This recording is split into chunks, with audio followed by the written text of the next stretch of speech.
Hello. Andrew Marr. Very nice to see you. Hi. Naturally, Chomsky has numerous critics. Which chair has been allotted? Is the media so influential? I'm over here. Okay. Have dissident views really been excluded in an age of relative media diversity, in the age of the internet? Right. This is one of... What about Chomsky's own access? What about this very programme? Okay, Andrew, in your own time.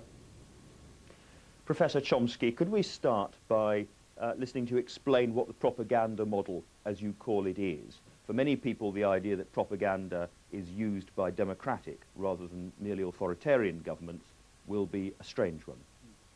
Well, the term propaganda fell into disfavor at around the Second World War, but in the 1920s and the 1930s, it was commonly used and, in fact, advocated not by leading intellectuals, by the founders of modern political science, by Wilsonian progressives, and, of course, by the public relations industry, as a necessary technique to overcome the danger of democracy.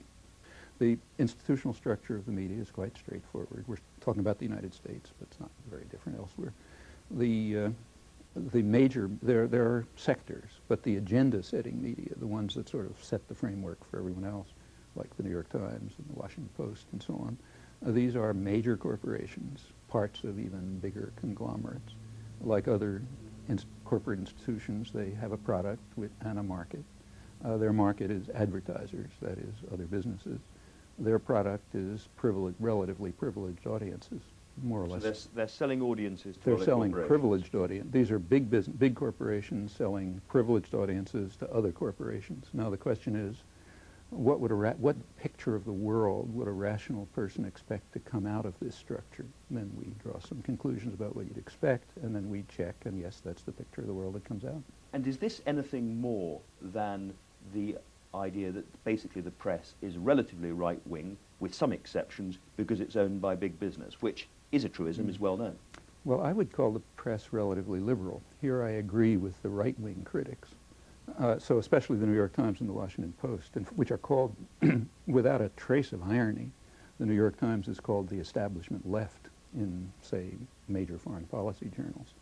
And that's correct, but what's not recognized is that the role of the liberal intellectual establishment is to set very sharp bounds on how far you can go, this far and no further. Give me some examples of that. Well, let's take, say, the Vietnam War. Probably the leading critic, and in fact one of the leading dissident intellectuals in the mainstream, is Anthony Lewis of the New York Times, who did finally come around to opposing the Vietnam War about 1969, about a year and a half after corporate America had more or less ordered Washington to call it off.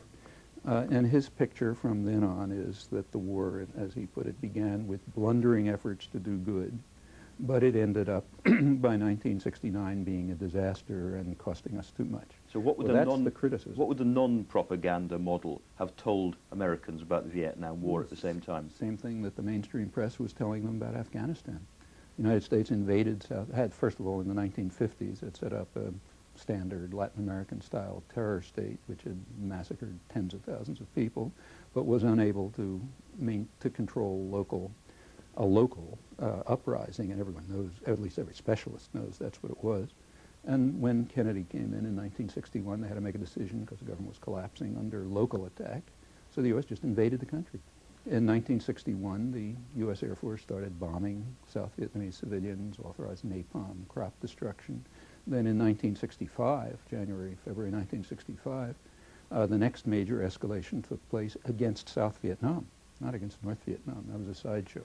That's what an honest press would be saying, but you can't find a trace of it. Now, if the press is a censoring organization, tell me how that works. You're not suggesting that proprietors phone one another up, or that many journalists get their copy spiked, as we say? It's actually, Orwell, you may recall, has an essay called Literary Censorship in England, which was supposed to be the introduction to Animal Farm, except that it never appeared, in which he points out, look, I'm writing about a totalitarian society, but in free democratic England, it's not all that different. And then he says unpopular ideas can be silenced without any force. And then he gives a two-sentence response, which is not very profound, but captures it.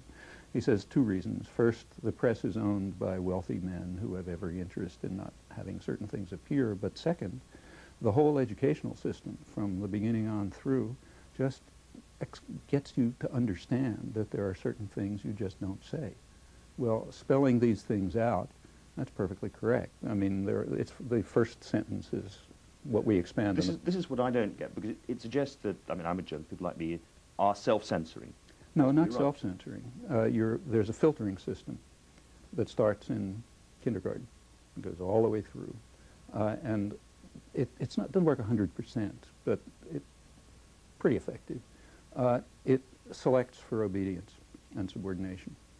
And especially, I think that's... So stroppy people won't make it to positions of influence. Behavior problems, or if you read applications to a graduate school, you see that people will tell you he's not, doesn't get along too well with his colleagues. You know how to interpret those things. I'm just interested in this because I was brought up, like a lot of people, probably post the Watergate film and so on, to believe that journalism was a crusading craft and that there were a lot of disputatious, stroppy, difficult people in journalism. And I have to say, I think I know some of them. Well, I know some of the best and best-known investigative reporters in the United States. I won't mention names because I don't want to, whose attitude toward the media is much more cynical than mine. In fact, they regard the media as a sham, and they know and they consciously talk about how they try to play it like a violin. If they see a little opening, they'll try to squeeze something in that ordinarily wouldn't make it through. And it's perfectly true that I'm sure you're speaking for the majority of journalists who are trained, have it driven into their heads that this is a crusading profession, adversarial, we stand up against power, a very self-serving view. On the other hand, in my opinion, I hate to make a value judgment, but the better journalists, and in fact the ones who are often regarded as the best journalists, have quite a different picture, and I think a very realistic one. How can you know that I'm self-censoring? How can you know don't say that you're journalists self-censoring. I'm sure you believe everything you're saying. But what I'm saying is if you believe something different, you wouldn't be sitting where you're sitting.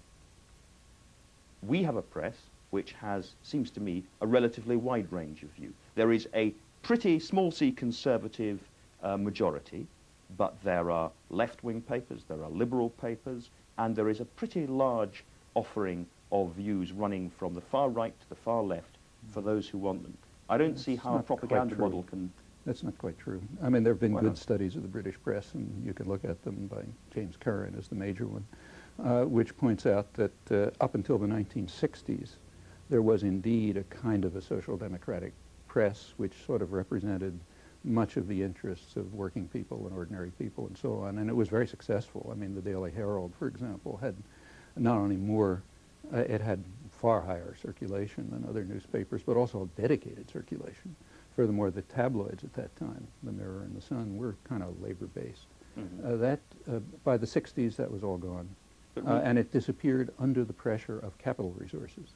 What was left was overwhelmingly the sort of center-to-right press with some dissidents. It's true. I mean, we've got, I would say, a couple of large circulation newspapers which are left of centre, and which are putting in neo-Keynesian views which you call the elites are strongly hostile to. It's interesting that you call neo-Keynesian left of center. I'd just call it straight center. I mean, left of center is a value term, doesn't mean anything. Sure, you could. But there